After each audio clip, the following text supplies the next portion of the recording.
I don't care what species you are, you lanky bag of bones. Touch me again, and I'll show you exactly why humans are the scariest things in this galaxy. The cafeteria fell silent, its usual cacophony of alien chatter ceasing as if someone had hit a universal mute button. The girl who had spoken, Liv Kaplan, fifth-generation Terran diplomat and current exchange student at the Galactic Confederation Academy, stood her ground, all 5 feet 4 inches of her radiating a fury that seemed to make the air around her shimmer. Across from her, the Vextherai student named Grell loomed at nearly 7 feet tall, his forearms flexing menacingly as his gill-like respiratory flaps fluttered in obvious amusement. The crystalline growths on his shoulders, a status symbol among his kind, caught the fluorescent lighting, sending rainbow patterns dancing across Liv's determined face. "Or what, meat sack?" Grell's translator clicked and whirred, his actual voice a series of whistles and pops incomprehensible to most species present. "Your kind only got into space because we felt sorry for you. You're not even a Class 3 civilization." 2 of his hands reached out to shove her again. "Big mistake. Incredibly big mistake. See, there's something you should understand about humans from Earth. We're from a death world. Not that we call it that, to us it's just home. But to the rest of the galaxy, we're the psychopaths who evolved on a planet that actively tried to kill us every single day, and somehow turned that into an advantage. And Liv Kaplan? Her grandmother had been a zero-G combat instructor for the Terran Defense Force before becoming a diplomat. Her mother ran ultramarathons for fun. Her father was a mixed martial arts enthusiast who believed that a family that spars together stays together. So when Grell's hands made contact with Liv's shoulders, he wasn't prepared for her to grab his top right wrist, pivot her body weight, and use his own momentum to send all 7 feet of him sailing over her shoulder in a perfect judo throw that ended with him flat on his back. Crystalline growths shattering against the cafeteria floor with a sound like breaking wine glasses. The sound that escaped Grell wasn't translatable, but pain is a universal language. What was that about feeling sorry for humans? Liv stood over him, not even breathing hard, her ponytail barely out of place. "Want to try again? I've got all day." Let me pause the story for a second to give you some context. The year is 2157, and humanity has been part of the Galactic Confederation for exactly 27 years. 8 months, and 13 days. Not that anyone's counting. Well, actually, everyone's counting. The Confederation consists of 47 species spread across 1,013 inhabited worlds, and humanity is the new kid on the block. The very, very new kid. Most species in the Confederation have been spacefaring for millennia. They've built empires, fought wars, negotiated peace treaties, and developed technologies that make our smartphones look like we're banging rocks together. We're the equivalent of a toddler who's just wandered into a board meeting of Fortune 500 CEOs. But here's the kicker. Nobody really knows what to make of us. You see, by galactic standards, Earth should be uninhabitable. It's what they classify as a Class 12 death world. That sounds dramatic, but it basically means our planet is a nightmarish hellscape that should have prevented the evolution of sentient life in the first place. Our gravity? Crushingly high. Our atmospheric oxygen levels? Practically combustible. Our weather patterns? Violent and unpredictable. Our planetary crust? Unstable and prone to catastrophic shifts. Our biosphere? Teeming with predators, parasites, poisons, and pathogens. And yet here we are, not just surviving, but thriving. We've got poetry and pastries and reality TV shows about people who renovate houses. We've turned our death trap of a planet into a cozy little corner of the universe, and that freaks the rest of the galaxy right the hell out. Which brings us to the Galactic Confederation Academy, the most prestigious educational institution in known space, where the children of diplomats, high-ranking officials, and the galactic elite come to learn the finer points of interstellar politics, science, and culture. And where, thanks to the diplomatic efforts of the Terran consulate, a small contingent of human students has been admitted on a probationary basis. Liv Kaplan is one of 15 humans currently attending the academy. She's 17, Earth years old, with curly dark hair, eyes the color of coffee with too much cream, and the kind of quiet confidence that comes from growing up knowing exactly who you are and where you belong in the universe. Or at least she thought she knew, until she found herself alone in the vast, starry expanse of galactic society, surrounded by beings who viewed her species as either a fascinating curiosity or a potential threat. Most days she handled it just fine. Today was not most days. "Kaplan!" Vice Principal Zakatral's voice cut through the stunned silence of the cafeteria. The Algorian administrator's 7 eyes blinked in an asynchronous pattern that indicated extreme displeasure. "My office. Now." Liv straightened her uniform jacket and stepped away from Grell, who was still sprawled on the floor, surrounded by concerned classmates and the shattered remains of his pride. He started it, did it? She muttered, knowing full well how childish that sounded even as the words left her mouth. Scatrell's skin shifted from its usual calming blue to a mottled purple. I didn't ask who started it, Kaplan. I'm ending it. Move. The walk to the vice principal's office was humiliating, with students from a dozen different species lining the hallway to stare at the human who'd just taken down one of the most physically imposing students in the academy. Some looked frightened, others impressed, but most just seemed confused. That was the problem with being human in galactic society. Nobody knew what to expect from you.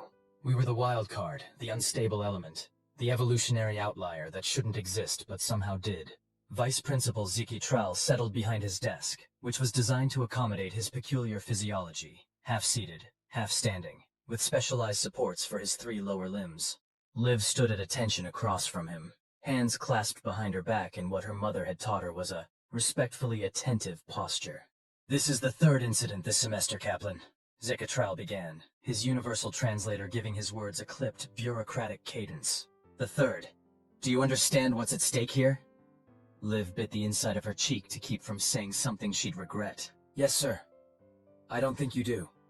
Zekatrell leaned forward, his cluster of eyes fixed intently on her face. You're not just a student here, Kaplan. You're a representative of your entire species. Every action you take, every word you speak is being evaluated not just by me, but by the entire Confederation. The human's probationary status is contingent upon us being perfect little diplomats who never rock the boat, Liv finished for him. I know, sir, but with all due respect, Grell has been harassing me for weeks. Today he escalated to physical intimidation. I responded with appropriate defensive measures. Zekatrell made a sound like air escaping from a balloon, the Algorian equivalent of an exasperated sigh.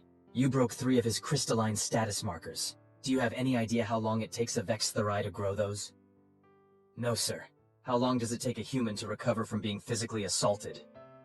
The vice principal's skin shifted through several colors before settling on a troubled gray. Kaplan, you need to understand something.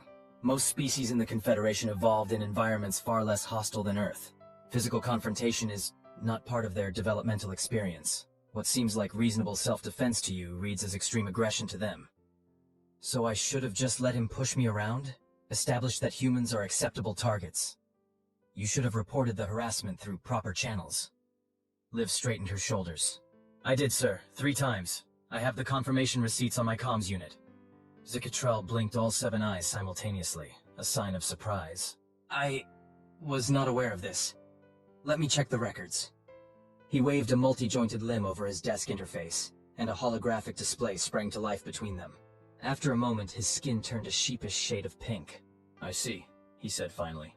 It appears your complaints were misrouted. The Vexthari delegation seems to have applied a diplomatic filter to communications regarding their students. Meaning they intercepted and buried my reports. Liv translated flatly. That would be a serious diplomatic breach if true, Zekatrell said carefully. But the evidence suggests a selective interpretation of information-sharing protocols. Liv resisted the urge to roll her eyes. This was exactly why she hated politics.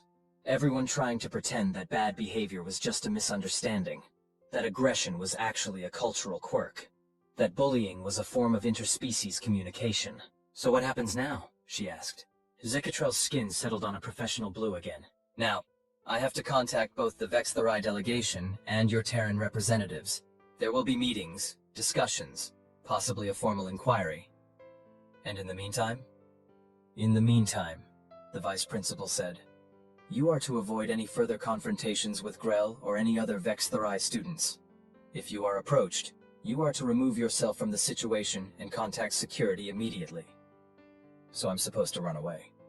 You're supposed to de-escalate, Zekatrell corrected. Show the Confederation that humans can resolve conflicts without resorting to physical force. Liv wanted to argue that she had tried everything else, that running away would just make humans look weak, that appeasement never worked against bullies no matter what species they were. But she also knew that making that argument would just confirm every stereotype about humans being aggressive and combative. So instead she said, yes sir, in her most diplomatic voice. Zekatrell studied her for a moment longer, then nodded. You're dismissed, Kaplan. I suggest you use the remainder of the lunch period to collect yourself. Translation: go hide somewhere until the gossip dies down. Liv gave him a stiff nod and turned to leave. And Kaplan? Zictral added as she reached the door. She paused, looking back over her shoulder. That throw was technically impressive, the vice principal said, his skin briefly flashing an approving shade of gold. Not that I'm condoning your actions, of course. For the first time since the cafeteria confrontation, Liv felt the corner of her mouth twitch upward. Of course not, sir. Thank you. The Academy's Arboretum was usually deserted during lunch hour, which made it the perfect place for Liv to retreat and lick her wounds, metaphorically speaking.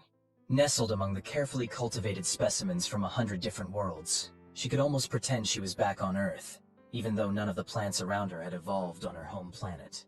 She found her favorite spot, a bench beneath the spreading canopy of a luminescent Andorian cloud tree, and dropped down with a sigh that came all the way from her toes.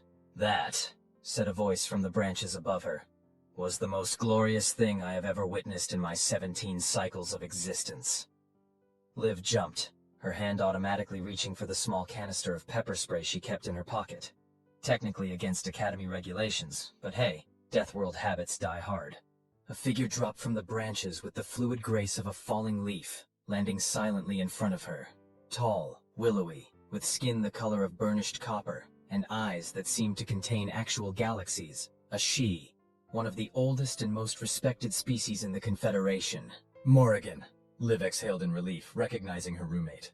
Stars and void, you scared me. Morrigan grinned, revealing teeth that were just slightly too sharp to be comfortable. Scared you? You, who just judo flipped a Vex Therai in the middle of the cafeteria? I find that hard to believe. It's called being startled. Different physiological response, Liv muttered, but she scooted over to make room on the bench. Morrigan dropped down beside her with that eerie grace that all she possessed. The whole school is talking about it. Some of the Arcturian freshmen are saying you broke his spine. I did not break his spine, Liv said, horrified. I wouldn't. That's not even how that throw works. I know that, Morrigan waved a dismissive hand. But you have to admit, it's a better story. Human diplomat's daughter shatters alien bully's pride. Just doesn't have the same ring as human diplomat's daughter shatters alien bully's vertebrae. Despite herself, Liv snorted. You're terrible. I'm she. We appreciate a good story more than a strictly accurate one. Morrigan tilted her head, studying Liv with those unnerving cosmic eyes. So what's the damage? Detention? Probation? Ritual disembowelment? Diplomatic incident, Liv sighed. They're calling in the delegations, Morrigan winced. Your parents? Probably. Liv leaned back, looking up through the glowing leaves of the cloud tree. My mom's going to be so disappointed. She's always telling me to find non-violent solutions. Your mom who runs 100-mile races through actual deserts for fun? The very same. Morrigan plucked a luminescent leaf from a low-hanging branch and twirled it between her fingers. And your dad? The one who taught you that throw in the first place? A reluctant smile tugged at Liv's lips. He'll probably ask for video footage so he can critique my form. They sat in companionable silence for a few moments, watching the leaf spin between Morrigan's slender fingers, leaving trails of soft blue light in the air. You know, Morrigan said finally, the Vex Therai are calling for your expulsion. Liv's stomach dropped. What? How do you know that? Shady hearing. Morrigan tapped one elegantly pointed ear. I overheard some of their delegation in the administrative wing as I was passing by. Eavesdropping, Liv translated. Gathering information through passive means, Morrigan corrected with dignified affront. An important diplomatic skill, I'll have you know. And they really want me gone? Over one incident? Over one public incident, Morrigan clarified. Grell is the son of their sub-minister of cultural affairs. His humiliation is their humiliation. Liv groaned and buried her face in her hands. Great, just great. Humanity's already on thin ice with the Confederation, and now I've gone and body-slammed a VIP's kid. Well, when you put it that way, it does sound bad, Morrigan conceded. But on the other hand, you've also shown the entire Academy that humans aren't to be trifled with. That has value too. Not to the diplomatic corps, it doesn't. Liv mumbled through her fingers. Morrigan was quiet for a moment. Then, in a more serious tone than Liv had ever heard from her normally flippant roommate, she said, Do you want to know something about the Confederation that they don't teach in orientation? Liv peered through her fingers at the she. What? Respect matters more than likability. Morrigan's galaxy eyes were unusually solemn. My people have been part of galactic society since before most of these species achieved sentience. We've watched civilizations rise and fall, and do you know what determines whether a newcomer species survives in the long term? Good diplomacy? Liv guessed. Morrigan shook her head. Boundaries. Clear, consistent boundaries. The species that try too hard to please everyone, that bend over backward to accommodate every demand, that apologize for their very existence. They get exploited until they collapse or revolt. The species that establish from day one that there are lines you do not cross with them. They thrive. So you're saying I should have broken his spine? Liv asked dryly. Morrigan swatted her with the glowing leaf. I'm saying you shouldn't regret defending yourself. The Confederation needs to understand that humans have limits, that there are consequences to pushing you too far. That sounds suspiciously like something my grandmother would say. Your grandmother sounds wise. Morrigan rose to her feet in one fluid motion. Come on, last period is starting soon, and we have comparative xenobiology with Professor Thixikik. Liv groaned again. The one with the mandibles who keeps talking about how fascinating human internal organs are? Great. Look on the bright side, Morrigan grinned, offering Liv a hand up. After today's cafeteria show, I doubt anyone will volunteer you for a live demonstration. Comparative xenobiology was a special kind of torture. Normally, Liv would have found the subject fascinating. After all, learning about the biological quirks and adaptations of different species was exactly the sort of thing that had drawn her to the Academy in the first place. But Professor Thixikik's fascination with human physiology bordered on the obsessive. The most remarkable thing about humans, the professor was saying, her mandibles clicking excitedly as she paced in front of the holographic display currently showing a cross-section of a human cardiovascular system, is their redundancy. Most species evolve specialized, efficient systems. Humans? They go for quantity over quality. 2 lungs, 2 kidneys, a liver that can regenerate, intestines far longer than necessary, backup neural pathways. It's as if they evolved expecting parts of them to regularly fail. Liv sank lower in her seat as 29 pairs of alien eyes, give or take a few dozen depending on the species, swiveled in her direction. Which of course makes perfect sense given their environment. Thixikik continued enthusiastically. Earth's high gravity, atmospheric composition, and extraordinary biodiversity of pathogens would necessitate biological failsafes. It's an evolutionary strategy we see in other Class 10+ Death World species, though humans take it to an extreme. A tentative hand, well, appendage, rose from the front row. A Qualaxian student whose name Liv could never quite pronounce correctly. Professor, the student's translator rendered their burbling speech. Is it true that humans can survive having entire sections of their major organs removed? Excellent question. Thixikik's mandibles clattered in what Liv had come to recognize as academic excitement. Yes, in many cases. Humans can lose up to 75% of their liver, 1 entire kidney, significant portions of their intestines, 1 lung, sections of their brain, though with varying degrees of functional impairment, of course. The class erupted in a chorus of impressed and disgusted sounds.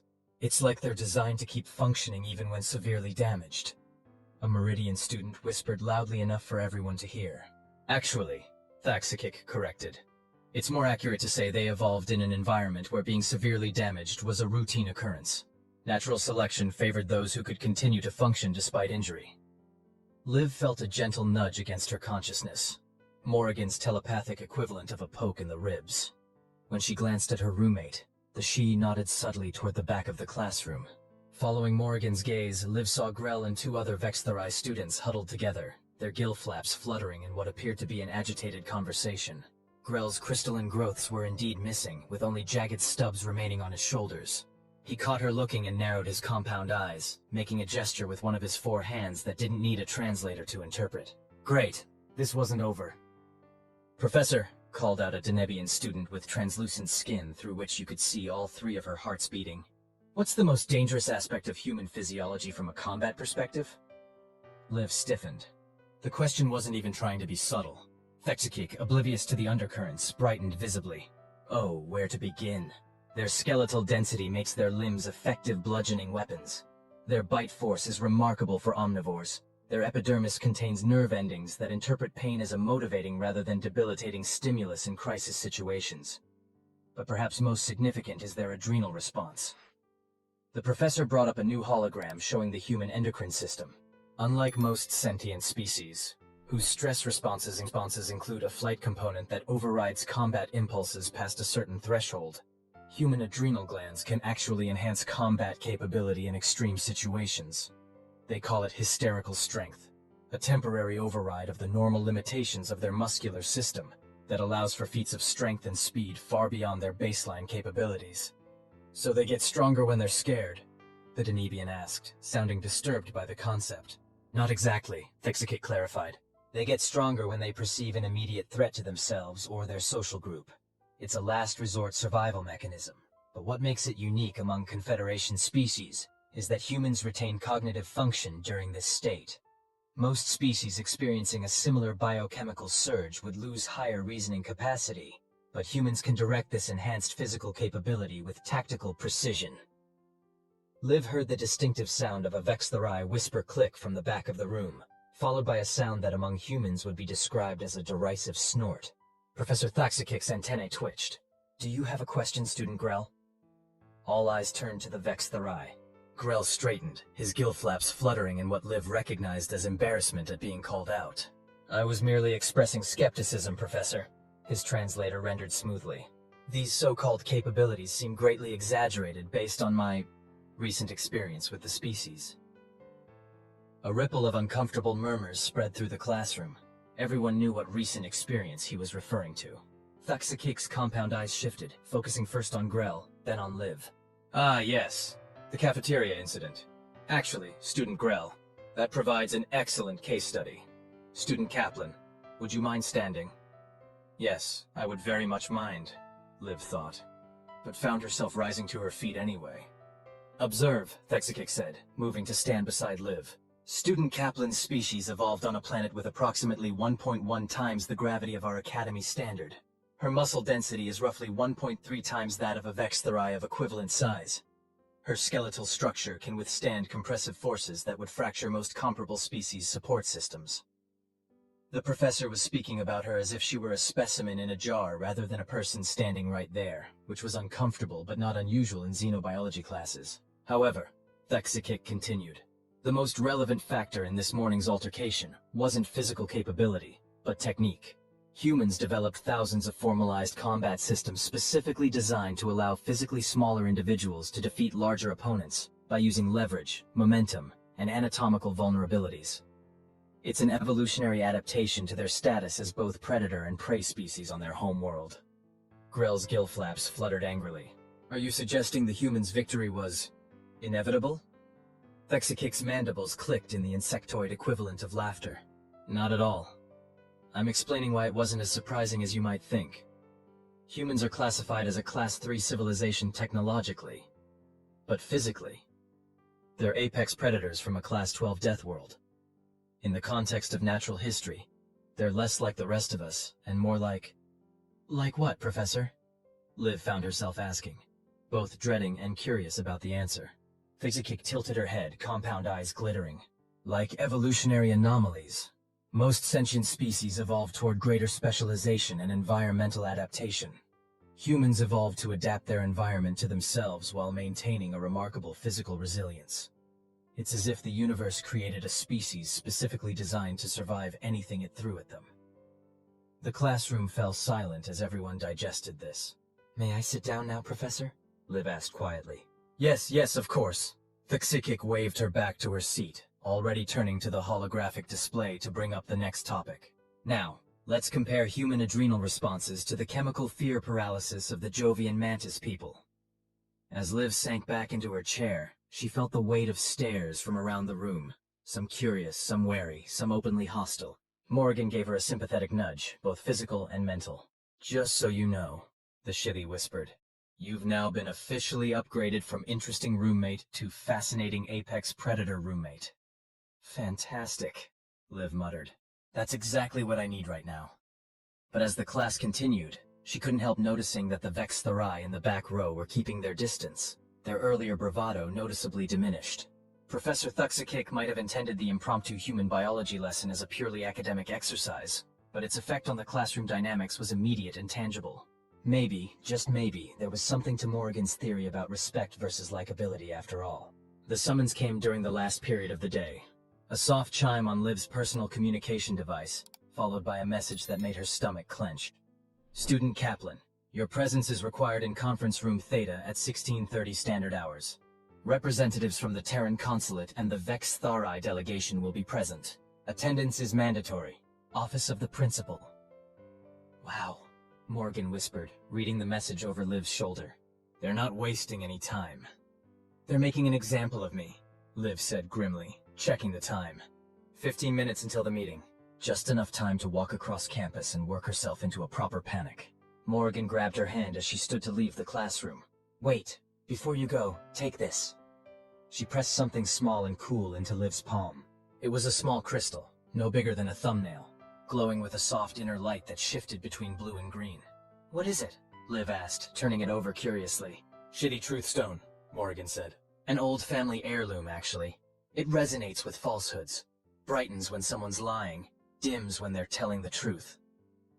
Liv stared at her roommate in shock. Morrigan, I can't take this. If it's a family heirloom, you're not keeping it. Morrigan interrupted with a roll of her galaxy eyes. I want it back after your meeting, but it might help you navigate whatever political mess awaits you in there. Is this legal? Morrigan shrugged elegantly. It's not technically a recording device or a weapon, so it doesn't violate any Academy protocols. And it's passive. It doesn't compel truth, just helps you perceive it. Liv closed her fingers around the stone, feeling a faint vibration against her skin. Thank you, I think. Don't mention it, literally. Morrigan's expression turned serious. And Liv, remember what I said earlier, about boundaries. With a nod, Liv slipped the stone into her pocket and headed for conference room Theta, her heart pounding with a rhythm that would probably fascinate Professor Thuxakik to no end. Conference room Theta was one of the Academy's formal diplomatic spaces, designed to accommodate multiple species with wildly different physiological needs. The air was maintained at a carefully calibrated neutral temperature and composition. The lighting adjusted to a spectrum tolerable to photosensitive species, and the gravity set to a comfortable median that meant everyone was equally uncomfortable. When Liv entered, 5 figures were already seated around the oval table. Vice Principal Zekatral at the head, his skin a formal shade of blue. To his right sat 2 Vextherai, an older male with impressively large crystalline growths cascading down both shoulders. Grell's father, she presumed. And a female whose translator unit was more elaborate than standard issue, marking her as a high-ranking diplomat. To Zikatral's left sat 2 humans. One was Ambassador Elena Okafor, the head of the Terran Consulate to the Galactic Confederation. A tall, imposing woman with close-cropped silver hair, and the kind of no-nonsense expression that had faced down alien trade negotiators for nearly 2 decades. Beside her was a face Liv hadn't expected to see. Her own father, Dr. David Kaplan, looking simultaneously concerned and oddly proud. His presence was surprising. As a xenoanthropologist specializing in non-humanoid cultures, he rarely involved himself in diplomatic matters, preferring to leave that to Liv's mother. Cadet Kaplan, Zekatral acknowledged her entry. Please be seated. Liv took the remaining chair at the foot of the table, directly opposite Zekatral, and with the 2 delegations on either side, she could feel the weight of the truth stone in her pocket, a strangely reassuring presence. Do you understand why you have been called to this meeting? Zekatral began formally. Yes, sir, Liv replied, keeping her voice steady. To address the incident in the cafeteria between myself and Cadet Grell. The male Vextharai's gill flaps fluttered angrily. An incident is a mild term for a violent assault. His translator rendered in clipped tones.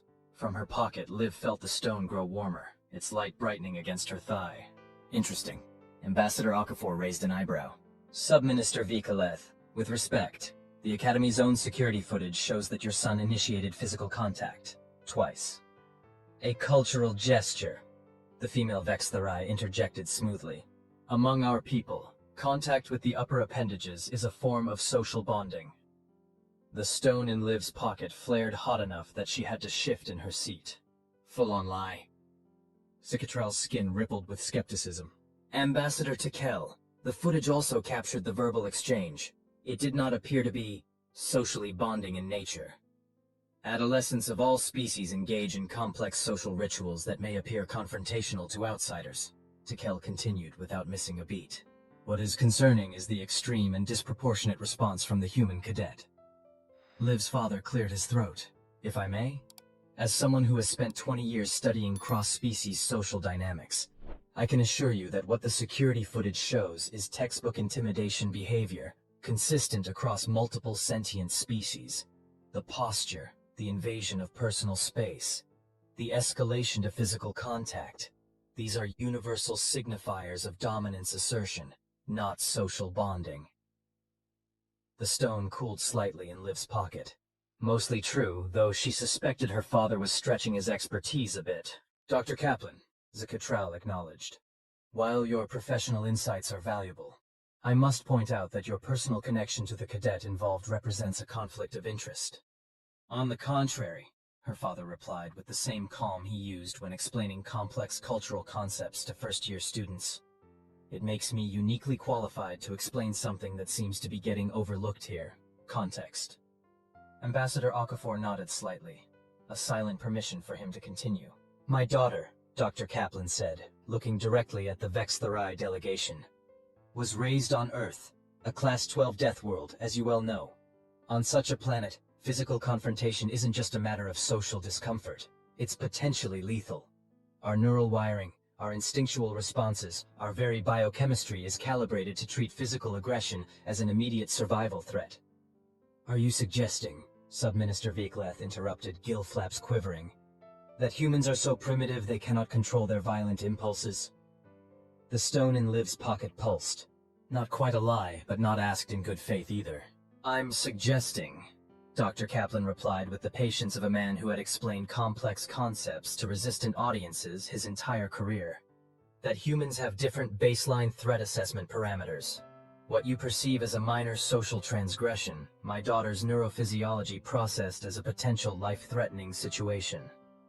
And this justifies breaking 3 status markers that took my son 15 cycles to grow?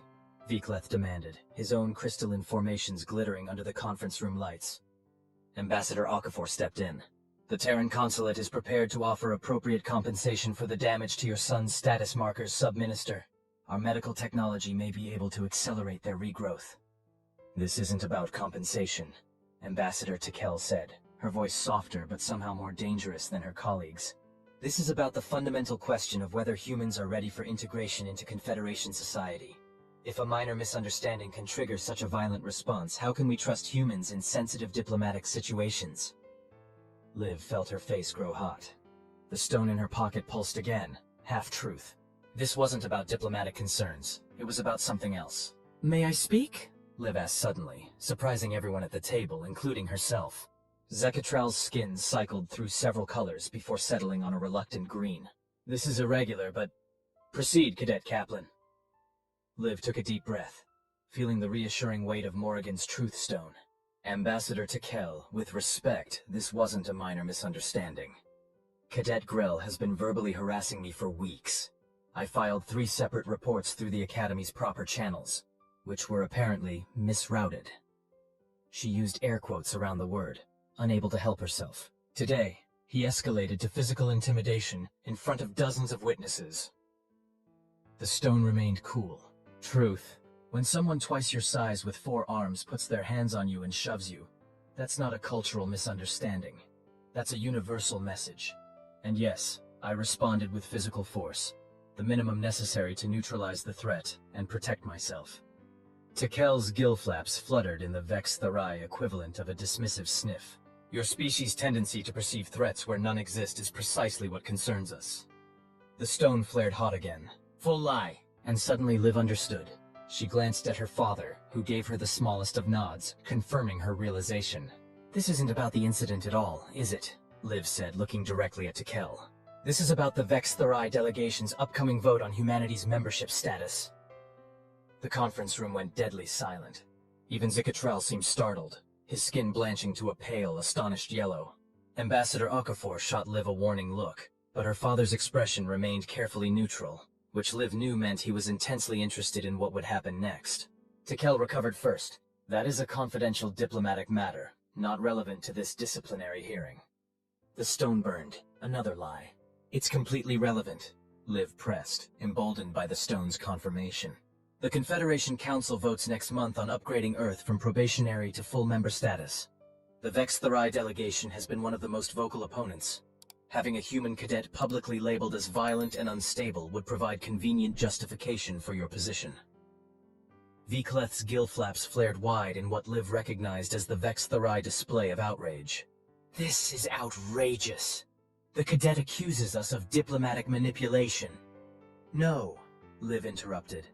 I'm accusing your son of bullying, and your delegation of covering it up and trying to use it to your advantage. There's a difference. Ambassador Okafor looked like she couldn't decide whether to be horrified or impressed by Liv's directness. Zikatral's skin had settled into a troubled purple pattern, his 7 eyes blinking asynchronously as he processed this unexpected turn. Cadet Kaplan, he said finally, these are serious accusations against a respected member delegation. They are, Liv agreed, and I wouldn't make them without evidence. She turned back to the Vex-Therai. Ambassador Tikel, would your delegation be willing to submit to a truth verification protocol regarding the routing of my harassment complaints and any connection to the upcoming membership vote? The stone in her pocket went ice cold. The Vex-Therai would never agree to that. Sure enough, Tikel's gill flaps fluttered in controlled outrage. We are not the ones on trial here, Vice Principal. This meeting was called to address the human cadet's violent behavior, not to subject a sovereign delegation to insulting interrogations. Dr. Kaplan leaned forward slightly. Actually, I believe my daughter has raised a valid point about potential conflicts of interest in this proceeding. As her parent and a faculty member, I formally request that any disciplinary action be reviewed by a neutral third party with no stake in the upcoming Confederation vote. Zikatral looked relieved to have a procedural solution. That is a reasonable request, well within Academy protocols. The Shidi delegation has no position on human membership status. They could provide an impartial assessment. Tikel and Vakaleth exchanged a look that needed no translator to interpret. The Shidi were known throughout the Confederation for their uncanny ability to sense deception.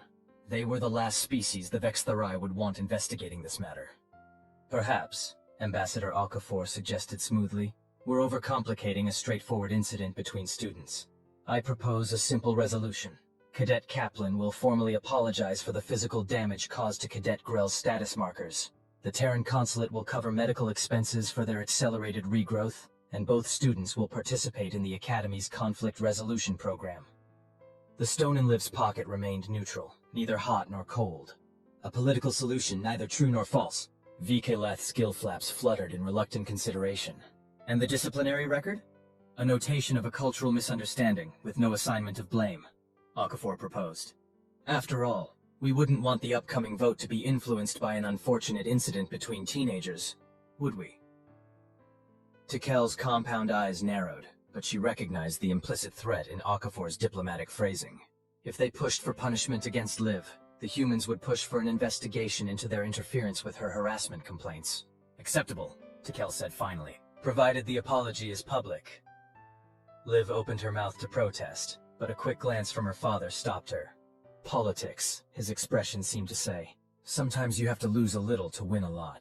That seems reasonable, Ziktral said, his skin returning to its normal blue. Cadet Kaplan, do you accept these terms? Liv thought of Grell's smug face if she had to apologize publicly.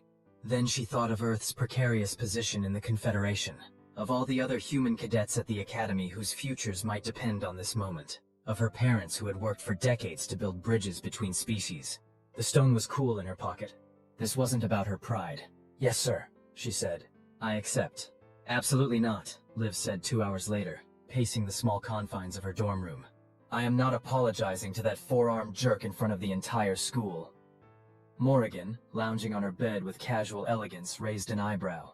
But you just agreed to it in front of 2 ambassadors, a vice principal, and your father. I agreed to it because I had to, Liv countered, running her hands through her hair in frustration. But there has to be another way. Such as? Morrigan prompted, examining her perfect nails with feigned nonchalance. Liv stopped pacing. I don't know yet, but I know one thing. If I get up in front of the Academy and apologize for defending myself, I'll be painting a target on the back of every human student here. We'll be establishing that we can be pushed around without consequences. Morrigan rose with her usual fluid grace. So what are you going to do? I'm going to apologize, Liv said, but on my terms, in my way. Intriguing. Morrigan sat up straighter. Tell me more. The agreement specified a public apology. It didn't specify the content of that apology beyond acknowledging the damage to Grell's status markers. A slow smile spread across Morrigan's face. Ah, the classic diplomatic strategy of malicious compliance. I approve. Liv dropped down onto her own bed, suddenly exhausted. The problem is, whatever I say needs to satisfy the letter of the agreement, while also making it clear that humans aren't pushovers. It's a delicate balance. Fortunately, Morrigan said, tossing something small and glittering to Liv. You have a friend with over 3,000 years of diplomatic tradition in her bloodline. Liv caught the truth stone, still faintly warm from her pocket. And access to extremely useful magical artifacts, apparently. Thank you for this, by the way. It was illuminating. I thought it might be. Morrigan's expression turned serious. What did you learn? That the Vex-Therai delegation is definitely using this incident to undermine Earth's bid for full membership. That they deliberately buried my harassment reports, and that they're genuinely alarmed by human physical capabilities. All useful information. Morrigan nodded thoughtfully. You know, there's an old Shi saying, when you cannot win by force, win by perception. Liv frowned. Meaning, Morrigan said with a mischievous gleam in her cosmic eyes. That sometimes the appearance of power is more effective than power itself. You've demonstrated that humans can physically defend themselves. Now you need to demonstrate that they can politically defend themselves too. Through an apology? Through the right kind of apology. Morrigan rose from her bed with fluid grace and moved to Liv's desk, pulling up a holographic display. Let's draft something that will make the entire Academy rethink what it means to have humans in their midst. The Academy's Grand Hall was packed the next morning for what had been officially described as a cultural exchange presentation, but which everyone knew was Liv Kaplan's public apology to Grell. Students from every species crowded the tiered seating, their varied physiologies creating a riot of colors, textures, and subtle atmospheric disturbances, as respiratory systems of all kinds worked overtime with excitement. Liv stood backstage, dressed in her formal Academy uniform, trying to control the thundering of her heart. Her parents were somewhere in the audience, her mother having arrived late last night, along with the entire Terran diplomatic contingent, and of course, the Vex-Therai delegation. Vice Principal Zeke-Atral approached, his skin a formal shade of blue with undertones of yellow that betrayed his nervousness. Cadet Kaplan, are you prepared? The ambassadors are anxious to have this matter resolved. I'm ready, sir, Liv said, squaring her shoulders. Zeke-Atral studied her for a moment, all 7 of his eyes blinking in sequence. I've reviewed your prepared remarks. They are not what I expected. But they fulfill the terms of the agreement, Liv pointed out. I acknowledge the damage to Cadet Grell's status markers and offer appropriate apology. Technically, yes. Zeke-Atral's skin rippled with unease. But the additional content is a cultural presentation about human conflict resolution traditions. Liv finished for him. Perfectly appropriate for this forum and not prohibited by the agreement. Zeke-Atral made a sound somewhere between a sigh and a hiss. You are your parents' child, Cadet Kaplan. Very well.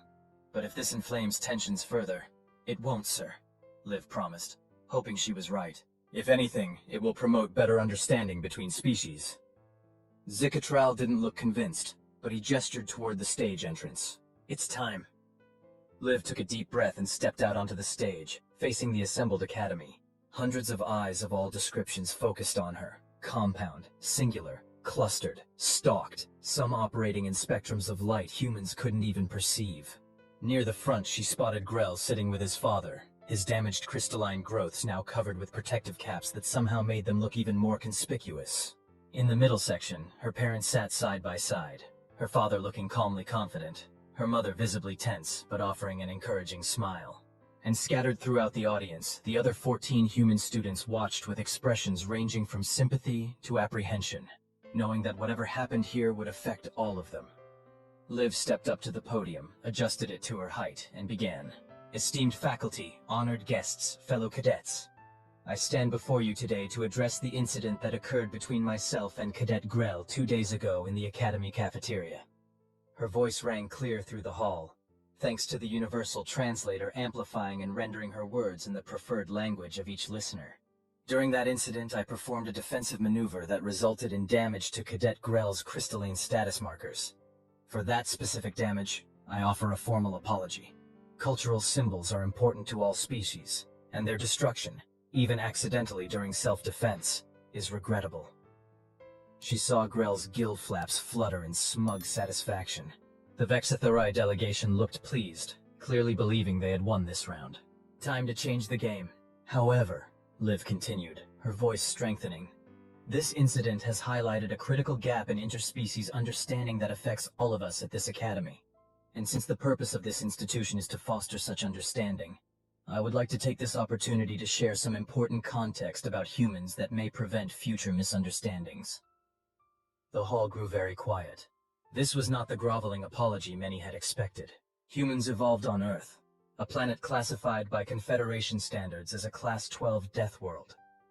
This is not hyperbole or exaggeration. It is a scientific designation based on gravity, atmospheric composition, biodiversity of predators and pathogens, geological instability, and climatic extremes. Liv paused, making eye contact with audience members of various species.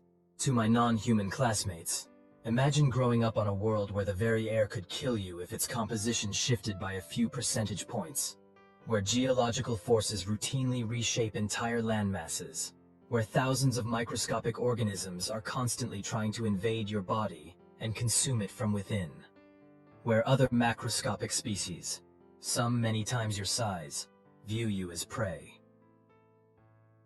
A ripple of discomfort passed through the audience. For most of them, she was describing a nightmare. That is the evolutionary context that shaped humanity, not for a few generations, but for millions of years. It is written into our DNA, our neural wiring, our instinctual responses. When we perceive a threat, our bodies prepare for survival in ways that may seem extreme to species from more benign environments. Liv looked directly at Grell now. This is not an excuse for violence. It is an explanation of difference. Humans do not want to fight, but we are prepared to defend ourselves when necessary, because on our world, failure to do so meant death. The Vexathori delegation was looking increasingly uncomfortable. This was not the contrite apology they had anticipated. Ambassador Tekel leaned over to whisper something to Sub-Minister Vicleth, their gill flaps fluttering in agitation. Which brings me to a concept central to human interaction, Liv continued. We call it consent. In its simplest form, it means that physical contact without permission is unacceptable. This isn't just a cultural preference, it's a neurobiological boundary rooted in our evolution as prey animals who became predators. She allowed her gaze to sweep across the entire audience now. In joining the Galactic Confederation, humans have committed to adapting many of our practices to align with interspecies norms. We've adjusted our environmental standards, our educational systems, our diplomatic protocols. But there are some boundaries that are not culturally negotiable because they are biologically imperative. When Cadet Grell placed his hands on me without permission after verbal warnings, my response was not a choice. It was the result of millions of years of evolutionary programming designed to keep my species alive on a world that constantly tried to kill us. The hall was absolutely silent now. Liv could feel the weight of hundreds of alien gazes, some confused, some angry, some thoughtful. So my apology today is specific and limited. I am sorry for the damage to Cadet Grell's status markers. I am not sorry for defending myself. And I want to be absolutely clear about something important for all species in this room to understand about humans. Liv straightened to her full height, unimpressive by many alien standards, but in that moment, somehow commanding. Humans do not seek conflict. We value cooperation, celebration of difference, and peaceful coexistence. These are genuine desires, not diplomatic posturing. But we are also the species that survived and thrived on a Class 12 death world. We respect boundaries, our own and those of others. We expect the same respect in return. She looked directly at the Vexathori delegation now. This is not a threat. It is an invitation to genuine understanding between species. If we are to build a confederation that truly represents the diversity of sentient life in our galaxy, it must be built on mutual respect, even when, especially when, we don't fully understand each other's evolutionary imperatives. Liv stepped back from the podium, her heart hammering in her chest. Thank you for your attention. For 3 heartbeats, there was absolute silence in the grand hall. Then, from somewhere in the middle section, a single pair of hands began to clap. Liv's father, then her mother joined in. Then gradually, other humans in the audience. Then, surprisingly, a rhythmic tapping from the She contingent, their form of applause. Soon, other species joined in with their own approval gestures, until the hall resonated with a bizarre symphony of clapping, tapping, gill fluttering, appendage waving, and bioluminescent flashing. Not everyone was participating, of course. The Vexthari delegation sat stone still, their compound eyes fixed on Liv with expressions that needed no translator to interpret. But they were noticeably in the minority. As Liv left the stage, she caught sight of Morrigan in the audience, her galaxy eyes glittering with what looked suspiciously like pride. Next to her sat Professor Thaxikik, her mandibles clicking in what could only be described as academic delight at this real-world demonstration of the human stress response she'd lectured about just yesterday. Backstage, Vice Principal Zikatrell was waiting, his skin cycling through a complex pattern of colors too rapid for Liv to interpret. That, he said finally, settling on a shade somewhere between impressed and exasperated, was not what the Vexthari delegation expected. But it fulfilled the terms of the agreement, Liv pointed out. Technically. Zikatrell's multiple eyes blinked in sequence. You are going to be a formidable diplomat one day, Cadet Kaplan. Is that a compliment or a warning, sir? Both. Zakatrell's skin shifted to a more formal blue. The Academy exists to foster understanding between species, even when, especially when, that understanding is uncomfortable. Today, you gave everyone a great deal to consider about humans. He paused, then added more quietly, including myself. Before Liv could respond, the backstage door opened, and Ambassador Okafor entered, her expression carefully neutral, but her eyes sparkling with what might have been amusement. Cadet Kaplan, she said formally, the Terran Consulate commends your cultural presentation. It was most educational. Thank you, Ambassador, Liv replied, equally formal. I hope it promotes better interspecies understanding. Oh, it certainly will. Okafor glanced at Zekatrell. Vice Principal, would you excuse us for a moment? I'd like a word with Cadet Kaplan privately. Zekatrell's skin flashed a brief pattern of relief. He was clearly happy to extract himself from the situation, before he nodded and left them alone. As soon as the door closed behind him, Okafor's diplomatic mask slipped, and she broke into a broad grin. That, she said, was the most brilliantly subversive piece of diplomatic theater I've witnessed in 20 years of service. Liv blinked, surprised by the ambassador's reaction. You're not angry? I thought you'd be worried about the Vexthari response. Oh, they're furious, Okafor confirmed cheerfully. But they also can't do a damn thing about it because you technically fulfilled the terms of the agreement, while simultaneously making it impossible for them to turn this incident into propaganda against Earth's membership bid. She shook her head in admiration. By framing human defensive capabilities as an evolutionary imperative rather than a cultural choice, you've shifted the entire narrative. They can't claim humans are too aggressive for the Confederation when you've just established that our responses are biologically analogous to the Meridian reflex freeze or the Algorian color shift. So, I didn't make things worse? Liv asked cautiously. On the contrary, Okafor's expression turned more serious. What you did today was establish a critical precedent for all human Confederation interactions going forward. You set a boundary while extending a hand. That's the essence of effective diplomacy. She checked her communication device, then grimaced slightly. I need to go smooth some ruffled gill flaps now, but I wanted you to know, as the official representative of Earth to the Confederation, that you did your species proud today. With a quick squeeze of Liv's shoulder, the ambassador was gone, leaving her alone in the backstage area to process what had just happened. After a moment, the door opened again, and Morrigan slipped in, galaxy eyes sparkling with mischief and a wide grin on her face. Well, the She said, I think it's safe to say that nobody is going to be shoving any humans in the cafeteria anytime soon. Liv let out a breath she hadn't realized she'd been holding and finally allowed herself to smile. Mission accomplished then. Indeed. Morrigan linked her arm through Liv's. Come on, Apex Predator. I think this calls for a celebration. The Arcturian students are having a bioluminescence party in the Arboretum tonight. Want to go scare them with your terrifying Death World reflexes? Liv laughed, feeling the tension of the past few days finally begin to dissipate. I think I've done enough scaring for 1 week, but a party sounds nice. As they left the backstage area together, Liv caught sight of Grell and his father exiting the grand hall, their postures rigid with barely contained fury. The younger Vextherai noticed her watching and made a gesture that his translator wouldn't have rendered politely. But there was something different about it this time, a wariness that hadn't been there before. Not fear exactly, but caution. The kind of caution one apex predator shows another when territorial boundaries have been established. And really, that was all Liv had wanted from the beginning. Not dominance, not submission, just mutual respect across the vast evolutionary differences that separated Earth's children from the rest of the galactic community. 2 weeks later, the Academy full bloom, a carefully curated collection of flora from 100 different worlds, combining to create a biologically improbable paradise. Bioluminescent vines from Proxima Centauri 4 wound around trees from Sirius B's third moon. Crystalline flowers from the methane gardens of Titan chimed softly in the artificial breeze.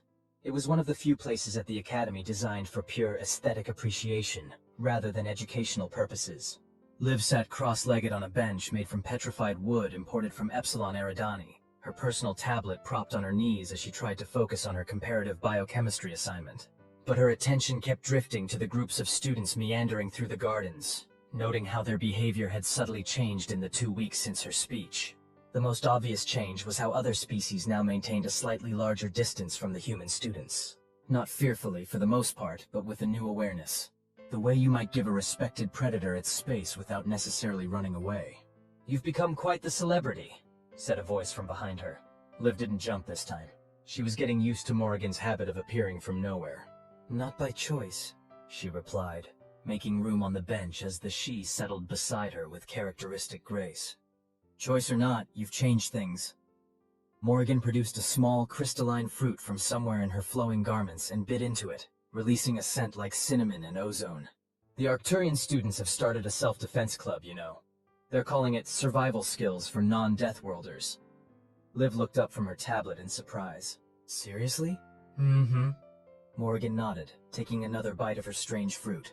"They've invited your father to be a guest lecturer. Something about wanting to understand the evolutionary pressures that created humanity's defensive capabilities." Despite herself, Liv smiled.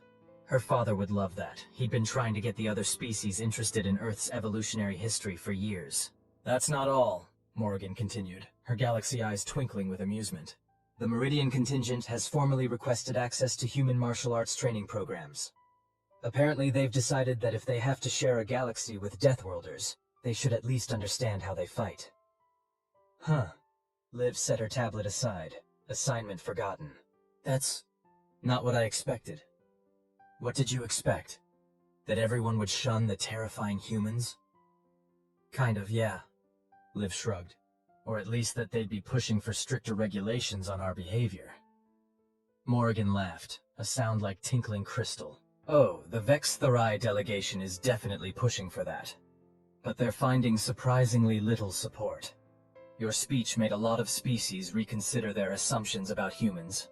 She leaned in conspiratorially. "Do you want to know the real gossip? The Olgorian High Council is considering reclassifying Earth from a primitive anomaly to a high-interest evolutionary case study. Basically, they're admitting that you're not just lucky survivors, but actually an interesting scientific data point." "Well, that's something, I guess." "For the Olgorians, it's practically a declaration of love. They don't find anything interesting unless it challenges their established taxonomies." A notification chimed on Liv's tablet, and she glanced down to see a message from her mother. "Meeting with Confederation Council in 10 minutes. They want you there. Come to the diplomatic wing ASAP." Liv felt her stomach tighten. "Uh-oh. What's wrong?" Morrigan peered at the screen. "Ah, the fallout continues." "Why would the council want to see me?" Liv stood, hastily gathering her things. "I'm just a student." Morrigan rose with her usual fluid grace. "A student who gave a speech that's been viewed on the Confederation Information Network over 17 million times." "What?" Liv nearly dropped her tablet. "How is that possible? It was just a school assembly." "Someone and I'm not saying it was me, but it might have been me, uploaded the recording to the public data feed, with a rather catchy title, Human Explains Why You Shouldn't Poke the Deathworlders. Morrigan smiled innocently. It's been particularly popular among species from gravity wells similar to Earth's. Morrigan, why would you? Because the galaxy needed to hear it, the Shi said, suddenly serious. For too long, the established species have been dictating terms to newcomers based on technological advancement alone, ignoring biological and evolutionary contexts. Your speech changed that narrative, not just for humans, but for all Deathworld species. Liv groaned, slinging her bag over her shoulder. Great. So now I'm not just speaking for humanity, but for everyone who evolved on a planet that wanted to kill them. Essentially, yes. Morrigan gave her a gentle push toward the garden exit. Now go. The Council hates to be kept waiting, and you've already made enough waves without adding tardiness to your list of offenses. The Confederation Council chambers were designed to intimidate. That was Liv's first thought as she was ushered through doors tall enough to accommodate even the largest known sentient species. The architecture was deliberately imposing, soaring ceilings, materials imported from a dozen different worlds, lighting designed to be tolerable, if not comfortable, for species with visual systems ranging from infrared to ultraviolet. The chamber itself was arranged in concentric semicircles, with the most influential species seated in the inner rings, and less established members in the outer ones. Earth's representatives, including Liv's mother and Ambassador Okafor, were positioned near the middle, which was better than the outer rim they'd occupied when humanity was first admitted to the Confederation. Liv was directed to a small seat beside her mother, who gave her a quick, reassuring squeeze of the hand, but whose expression remained professionally neutral. "What's happening?" Liv whispered as she sat down. "The vote on Earth's membership status has been moved up," her mother replied under her breath. "Your little speech caused quite a stir. Some delegations are pushing for an immediate decision rather than waiting for the scheduled date. Is that good? Depends who you ask." Her mother's eyes remained fixed on the central podium, where the Olgorian chairperson was preparing to call the session to order. The Vextherai are furious, obviously, but several previously neutral parties have shifted their position in our favor. Because of my speech? Because you made them see humans in a new light, not as primitive upstarts to be patronized, but as survivors to be respected. Before Liv could ask more questions, the chairperson's voice boomed through the chamber, amplified and translated simultaneously for all present. "This special session of the Galactic Confederation Council is now convened," the Olgorian announced, his skin cycling through formal patterns of blue and gold. "We are here to address the motion put forward by the Arcturian delegation to move up the vote on Earth's membership status from probationary to full member." A ripple of multilingual murmurs spread through the chamber. "Before we proceed to debate," the chairperson continued, "the Vextherai delegation has requested the right to address recent events they feel are relevant to the vote." Liv tensed as Ambassador Tekel rose from her seat in the third ring, her crystalline growths catching the light dramatically. "Esteemed colleagues," Tekel began, her translator rendering her whistles and clicks into the formal diplomatic language of the Confederation. "Before we rush to elevate a species that has barely mastered interstellar travel to full membership, I urge you to consider recent evidence of their fundamental incompatibility with Confederation values." She gestured with one of her four arms, and a holographic projection appeared in the center of the chamber, a still image from Liv's confrontation with Grell in the cafeteria, frozen at the moment the Vextherai student was sailing through the air. This incident, which many of you have now seen, demonstrates the human's instinctive resort to physical violence when faced with minor social friction. A Vextherai student engaged in standard social interaction, and the human response was disproportionate force. Liv bit her tongue, hard. "Standard social interaction, my foot. Moreover," Tekel continued, "when given the opportunity to make amends through a formal apology, the human student instead delivered what can only be described as a thinly veiled threat to the entire Confederation." The hologram shifted to show Liv at the podium during her speech, her expression intense as she delivered her message about human evolutionary imperatives. "The human representatives would have us believe this is merely an explanation of their biology. I submit that it is a warning, one we would be wise to heed by maintaining humanity's probationary status until they have demonstrated a greater capacity for impulse control and diplomatic resolution of conflicts." Tekel sat down to a mixture of approving and disapproving sounds from various delegations. The chairperson acknowledged her with a formal skin pattern and then said, "The Arcturian delegation has requested the right to offer a counter-perspective." Liv was surprised when an Arcturian rose from the second ring, a high-ranking member of one of the oldest species in the Confederation. The Arcturians were known for their conservative views and general reluctance to admit new species to full membership. "Fellow council members," the Arcturian began, his translator rendering his subsonic rumblings into crisp, formal language. "I speak not only for my delegation but for a coalition of 7 species, who have jointly reviewed the incidents in question and come to a different conclusion than our Vex-Therai colleagues." He gestured, and the hologram shifted to show a different moment from the cafeteria. The instant when Grell had put his hands on Liv's shoulders.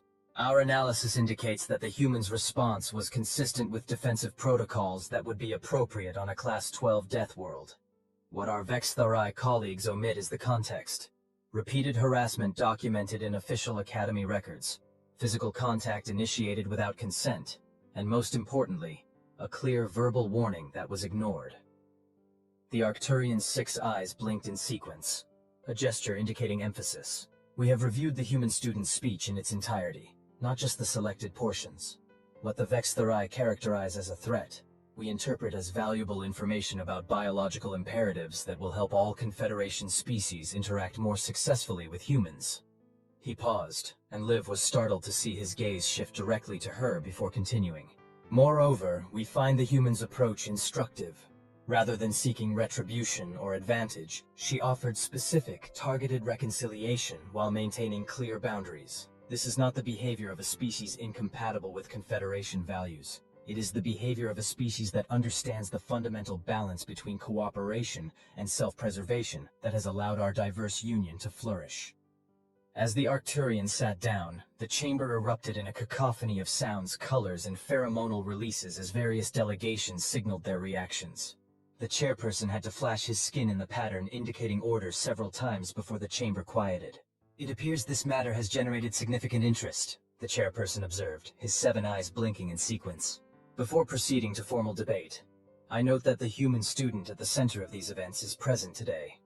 Given the extraordinary circumstances, the chair will exercise discretion to invite Cadet Olivia Kaplan to address the council directly, should she wish to do so."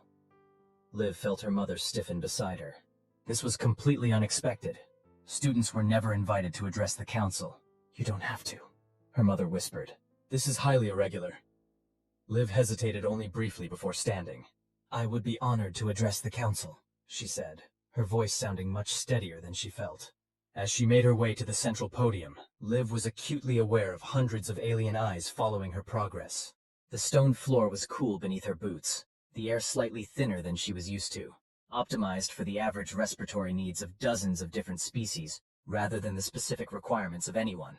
Standing at the podium, adjusting it to her height, Liv took a deep breath and looked out at the assembled representatives of galactic civilization. Somewhere in the back of her mind she could hear Morrigan's voice. "Remember what I said about perception sometimes being more powerful than force?" "Esteemed council members," she began, "I stand before you today not as a diplomat or a scientist, but as a student who, like all of you, is learning how to navigate a complex galaxy of different beings with different evolutionary histories, different biological imperatives, and different cultural contexts." She paused, making brief eye contact with various delegates, including Tekel, whose gill flaps were fluttering with barely contained indignation.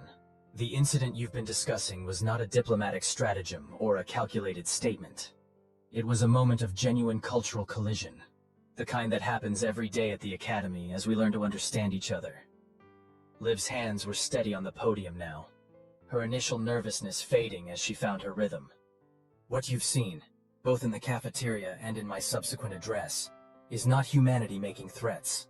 It's humanity trying to be honest about who and what we are. We come from a world that shaped us to be vigilant, resilient, and quick to defend ourselves. These are not choices we make. They are reflexes built into our biology." She straightened her shoulders slightly, conscious of her posture. "But here's what is a choice. Our commitment to finding a place within the Confederation. Our dedication to learning about other species so we can interact respectfully and meaningfully. Our willingness to explain ourselves rather than simply demanding that others accommodate us." Liv paused again, sweeping her gaze across the chamber. The question before you isn't really whether humans respond differently to physical threats than Vex Tharai or Arcturians or Shidi. Of course we do. We all evolved under different conditions to meet different challenges. The question is, whether the Confederation has room for a species that is honest about its boundaries, while actively working to understand and respect the boundaries of others. She could see various delegates shifting in their seats, some leaning forward with interest, others conferring quietly with their colleagues. If the Confederation's goal is genuine diversity, not just the superficial diversity of appearance or technology, but the profound diversity of evolutionary strategies that have produced sentient life throughout our galaxy, then Earth's inclusion enriches that tapestry. Liv allowed herself a small smile. And if nothing else, as my comparative xenobiology professor might tell you, we humans make a fascinating case study. There was a ripple of what might have been laughter from several delegations, including, surprisingly, the Algorian chairperson, whose skin briefly flashed an amused shade of green. Thank you for allowing me to address you today, Liv concluded. Whatever your decision on Earth's membership status, please know that humanity's commitment to finding our place among the stars, with respect, honesty, and a willingness to learn, remains unchanged. As Liv stepped away from the podium, there was a moment of silence, followed by the Arcturian delegation initiating their form of applause, a rhythmic tapping that was quickly joined by other species with their own approval gestures. The chairperson called for order, his skin shifting back to formal blue. The Council thanks Cadet Kaplan for her insights. We will now proceed to formal debate on the Arcturian motion to advance the vote on Earth's membership status. Making her way back to her seat, Liv caught her mother's eye and was surprised to see not just pride, but something that looked like respect in her expression. Not bad for someone who got sent to the principal's office 2 weeks ago, her mother whispered as Liv sat down. Did it help? Liv whispered back. We'll find out soon enough, her mother replied, but there was a new confidence in her tone that hadn't been there before. 3 hours later it was done. After extensive debate, impassioned arguments from both sides, and a procedural challenge from the Vex Tharai that was overwhelmingly rejected, the Council had voted. Earth's status had been upgraded from probationary to full member of the Galactic Confederation, with all the rights, privileges, and responsibilities that entailed. The human delegation was celebrating in a private chamber adjacent to the council hall, with Ambassador Okafor actually permitting herself a glass of Arcturian sky wine, a rare concession to emotion from the normally reserved diplomat. I still can't believe it passed by such a wide margin, Liv's mother was saying to a group of junior diplomats. We were expecting a much closer vote. You can thank your daughter for that, Okafor interjected, raising her glass in Liv's direction. Her address to the council was the tipping point for at least 4 delegations that were on the fence. Liv, who had been trying to blend into the background, felt her face grow hot as attention turned her way. I just said what I was thinking, she mumbled, uncomfortable with the praise. Sometimes that's exactly what diplomacy needs, her father said, appearing at her side and draping an arm around her shoulders. Authenticity can be more persuasive than any carefully crafted statement. Does this mean I'm off the hook for the cafeteria incident? Liv asked hopefully. Her father laughed. Nice try. You still have conflict resolution sessions with Grell for the next month. But, he added with a wink, I think your mother and I can agree that the grounding we were considering is no longer necessary. How generous, Liv said dryly, but she was smiling too. A soft chime indicated someone at the door of the celebration chamber. When it slid open, Morrigan stood there, looking uncharacteristically formal in traditional Shidi attire that seemed to shimmer with its own inner light. Congratulations, Terrans, she said, executing a graceful bow that was the Shi equivalent of a formal salute. The Shi delegation extends its compliments on your ascension to full membership. Ambassador Okafor stepped forward to return the gesture with the human diplomatic bow. The Terran consulate thanks the Shidi delegation for their support during the proceedings. Once the formalities were complete, Morrigan's serious expression melted into her usual mischievous grin. So, are you going to invite me in to celebrate? Or do I have to stand in the doorway all evening looking mysterious and ethereal? Liv laughed and waved her friend inside. Come on in, though I should warn you the only refreshments are calibrated for human biochemistry. I don't think we have anything you can safely consume. Already taken care of, Morrigan said, producing a small flask from somewhere in her flowing garments. She celebration nectar. One sip would probably put a human in a coma for a week, but for me, just enough to make diplomatic functions tolerable. As the celebration continued around them, Liv and Morgan found a quiet corner to talk. "I still can't believe all this happened because Grell couldn't keep his hands to himself," Liv said, watching the diplomats mingle. "2 weeks ago, I was just trying to get through comparative xenobiology without being volunteered for a live dissection demonstration. And now you're the face of Human Confederation relations," Morgan teased. "Fame comes at you fast in the galactic community." "Ugh, don't remind me. Professor Thuxakik cornered me this morning to ask if I'd be willing to participate in a minimally invasive study of human adrenal response patterns. I told her I'd think about it, which really meant not in a million years." Morgan laughed, her galaxy eyes twinkling. "You know, there's a saying among my people. The universe rarely gives you what you expect, but often gives you what you need. And what exactly did I need from all this? To find your voice," Morgan said simply. "Not your mother's diplomat voice, or your father's academic voice. Your own voice, the one that can translate what it means to be human in a way the rest of us can understand."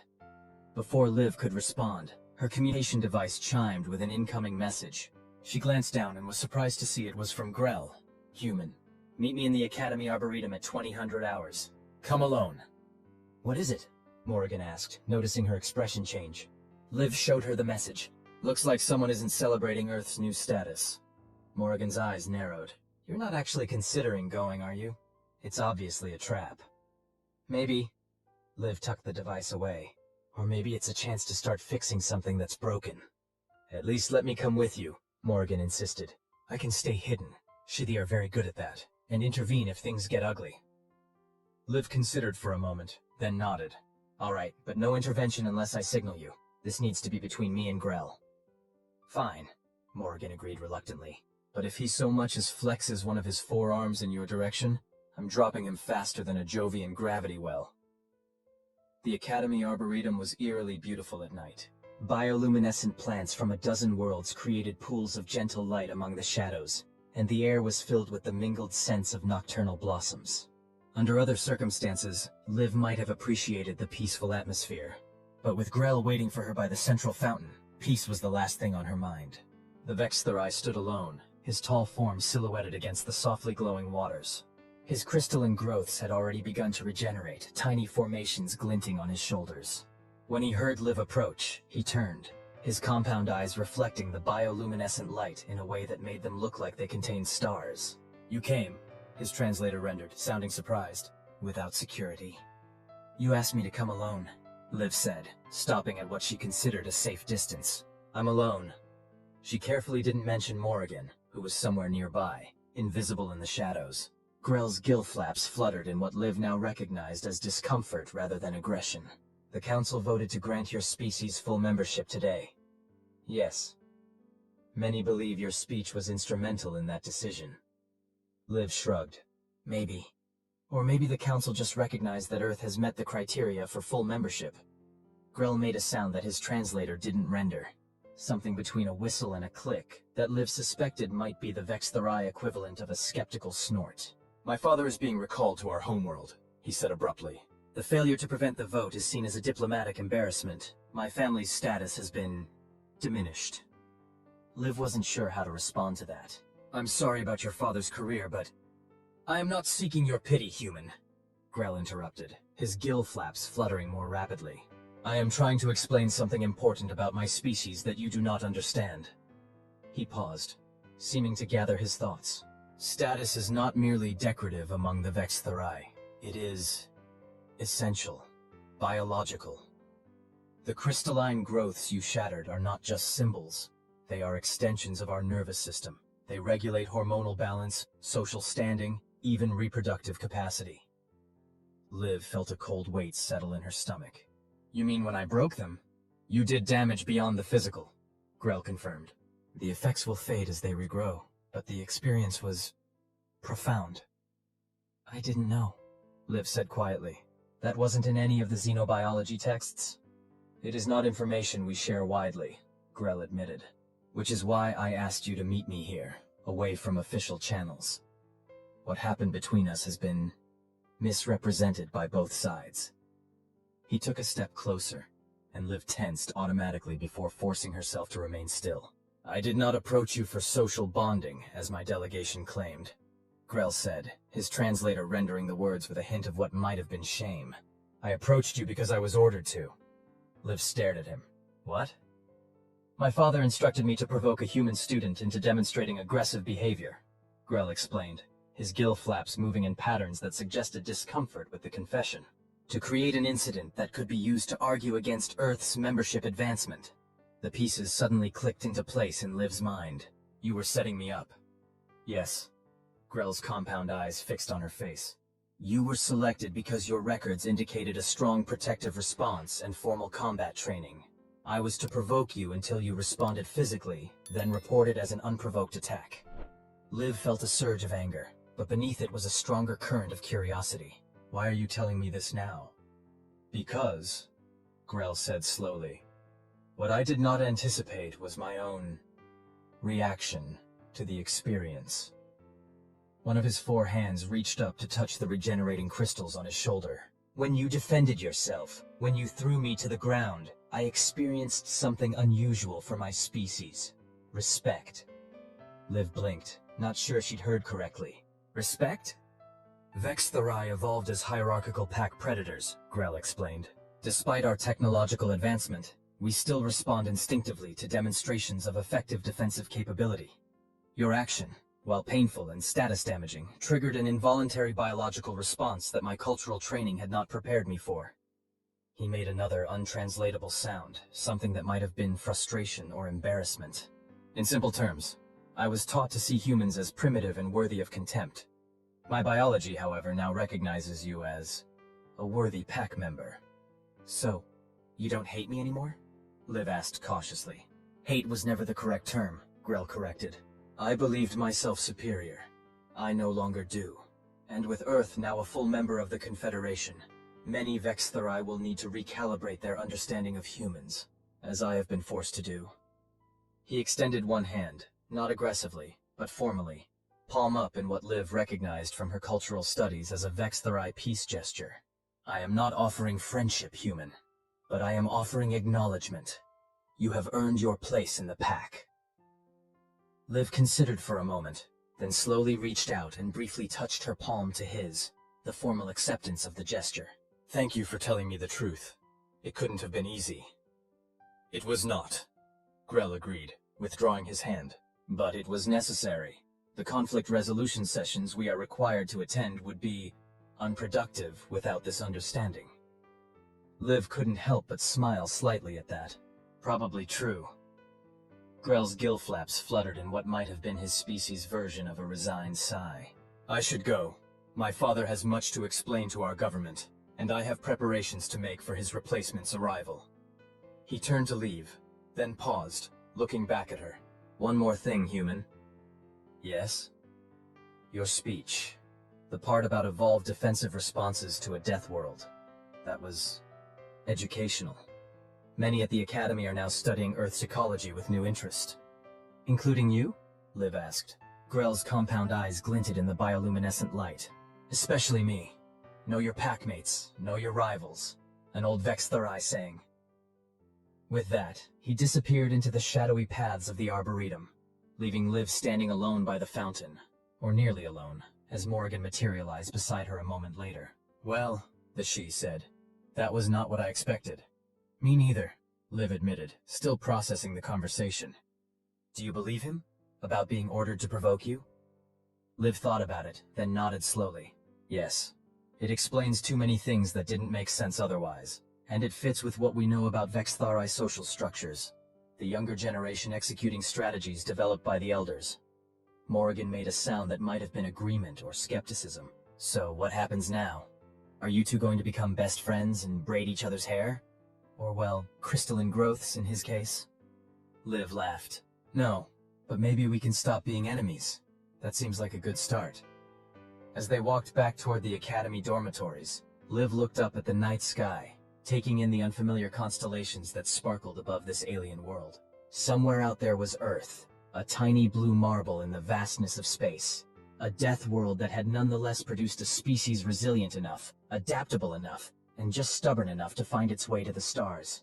You know, she said to Morrigan, when I came to the Academy, all I wanted was to blend in, to be a good representative of humanity without drawing attention to our differences. And now? Now I think maybe our differences are actually our strength. Not something to hide or apologize for, but something to explain and, when necessary, defend. Morrigan smiled, her galaxy eyes reflecting the starlight above. Spoken like a true diplomat. Your mother would be proud. Maybe, Liv said thoughtfully. But I think I'm learning that being human in a galaxy full of aliens isn't about diplomacy or politics. It's about authenticity, being honestly, unapologetically who and what we are, while still respecting who and what everyone else is. A delicate balance, Morrigan observed. Yes, Liv agreed. But if there's one thing humans are good at, it's adapting to survive in challenging environments. As they reached the dormitory building, Liv paused for one last look at the alien sky. Earth had found its place among the stars, and she had found her voice among the countless voices of the Confederation. Not through force or fear or deception, but through something much simpler and much more powerful. Truth. Humanity had arrived, and the galaxy was beginning to understand exactly what that meant.